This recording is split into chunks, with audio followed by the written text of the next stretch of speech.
Hey guys, what's up? It's Sean, Autotopia LA. Today we're back with my friend Dennis McCarthy. So we can go with the basics, right? 68 Camaro. You've had this for a long time, right? Yeah, since my junior year of high school. So I think we're coming on, 4 or 5 years now. All right, well, let's jump right into what's changed since you've had it. And the first thing is I want to pop the hood. Yeah. And this is just bitching. Yeah, so this is probably the biggest change since last time. Yeah. So right around when coronavirus first hit, I really had nothing to do. And it just so happened that there was a super late model asphalt car sitting at the shop with, full drivetrain in it. So it seemed like a perfect opportunity to switch that in there. So, and those were NASCARs, right? They were short tracks? So it's, short track, kind of like what races over at Irwindale. So Right. kind of like one of the stepping stones to NASCAR, I guess. Yeah. But still plenty fast cars, Yeah, totally. I saw one of those run and it was pretty impressive. And they sound amazing. Yeah.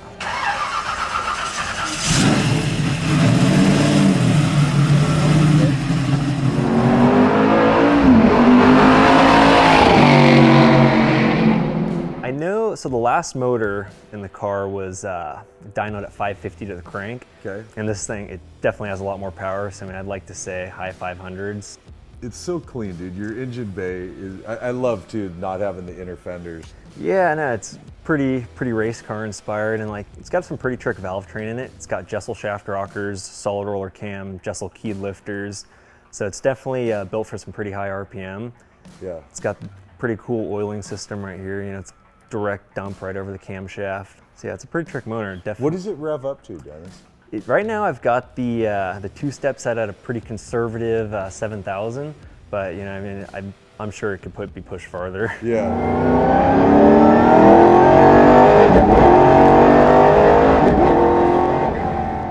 You've done most of the work yourself, right? Yeah, I mean, really, since we got the car, we dropped it off in my garage at my house and built it up from there. And then, me and the help of my brothers pretty much built the whole thing. Obviously, paint and body, that's outsourced, and cage. Sure. But majority of the mechanical stuff was all done either at my house or right over at the shop. Yeah. Just so you guys know, Dennis's dad is the guy that builds all the Fast and Furious. This is something you get access to because of what your dad's business is. Most people aren't going to be able to get that engine. Oh yeah, no, I would never be able to get one of these new. I mean, to build a new super late model motor, I need 20 grand, which definitely out of my price range. Yeah, totally. So now, did you do a different trans in this car as well? Yeah, so that's the second biggest part. So with the trans, it's now a Jericho WC4-4. So that's Winston Cup 4-speed revision 4.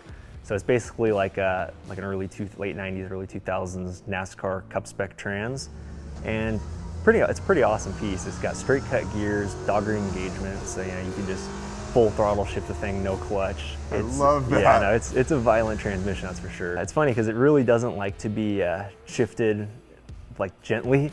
You really have to bang the thing.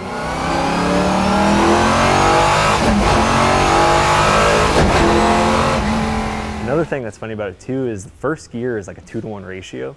So that's typically what you see in a second gear in a normal T10. So you really got to give it some gas to get off the line. But it's funny though, because you really use all 4 gears, whereas a normal T10, first gear is just for starting and stopping. Whereas this thing, you could downshift in a first through a corner and come out. Yeah, it definitely made me change the way I drive the car. At freeway speed, 4th gear, are you way up in the R's? It's unusable. It is. Yeah, no, So it's a street car. It's definitely made for, street and canyon. Well, the main problem with that is because it's got a 488 rear gear in the thing. So if I were to change it's got a 488? Yeah, very excessive. Oh my God. All right, so, and the car is fully caged through, huh? Yeah, so the cage was done over at S&P Fab. Oh, Steven did this, okay. Yeah, so basically, ties in from both subframes up to the front and then through the trunk in the back. So nice. And what about all your suspension? Subframe still stock so Camaro? It's a stock Camaro subframe. One of the changes I did from the last video was I did the JRI triple adjustable coilovers. Nice. So that totally transformed the car. Not bad. I was back then it was just drop spring with like a normal KYB gas shock. Yeah. And you know, we'd be out in the canyons and you're doing 80 miles an hour, you hit a bump, it'd unsettle the car and, you know, it'd take a little bit to finally calm down. Sure. But this, yeah, completely transformed the handling of the thing. I'll bet it did. And then, yeah, also we got Detroit speed, lower control arms, upper control arms. I'm not sure what they are. They came with the car. There's something. Yeah, something tubular. And then, yeah, we've got a Hotchkiss sway bar up front. Visually, big change of the wheels. Yeah.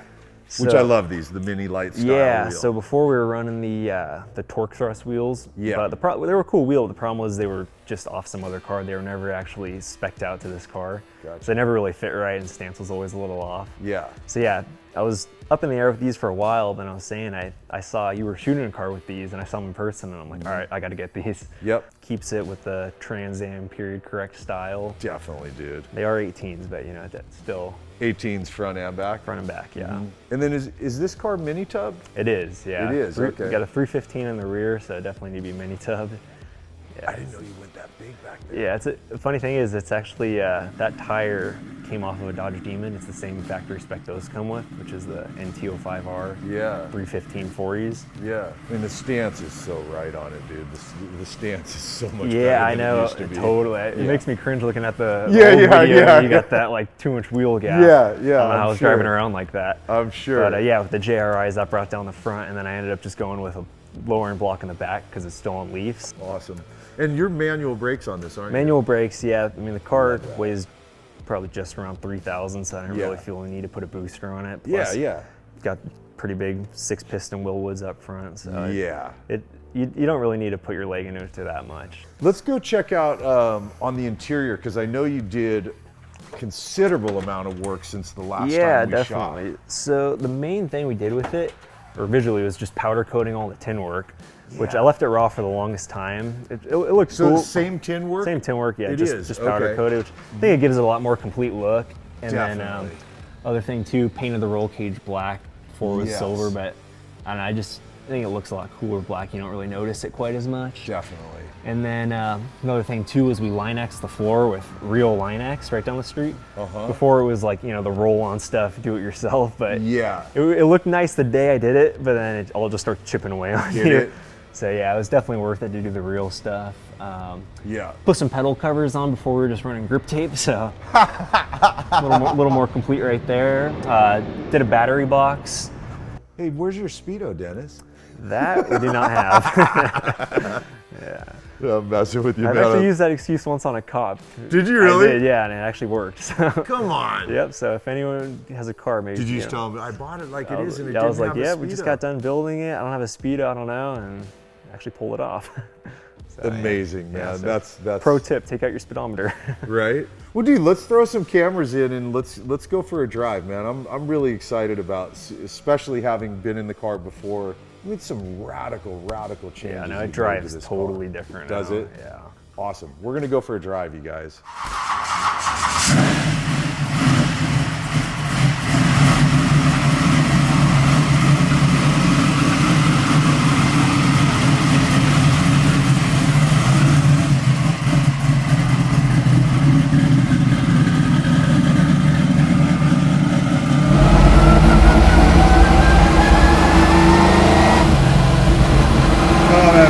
It's funny, like you really got to be rough with the thing, because if you try to ease it in, it'll just grind.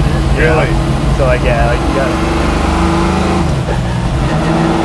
Do you lift off throttle? I'll do a little lift, yeah.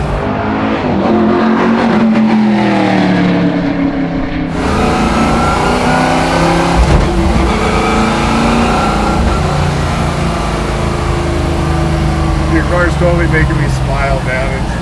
Yeah, it's like, 'cause I drive it rarely, so when I do drive it, it's always super fun, you know? Yeah.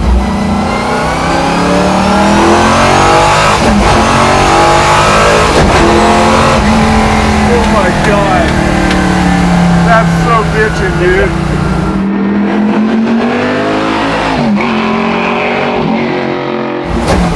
God, the shifts are so quick, huh? Without having to clutch. Like I feel like it's like really as quick as you can shift with a manual.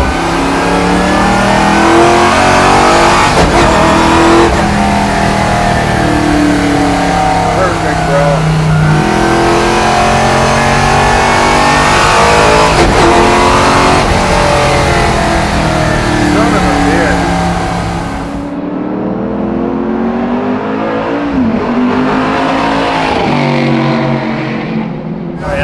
a first gear downshift. Yeah. Like about now, yeah.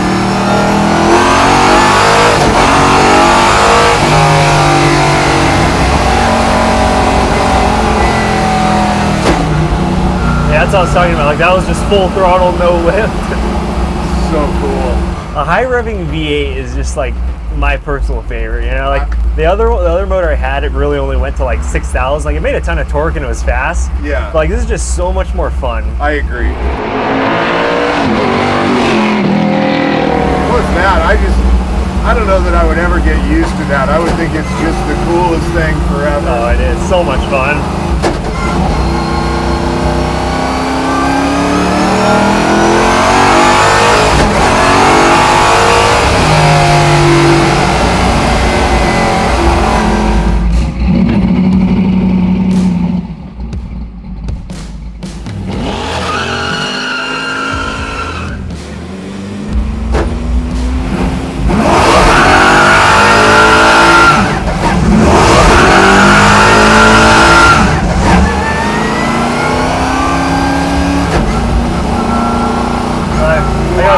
You really got to get into it to get the tires to break loose. Yeah, yeah.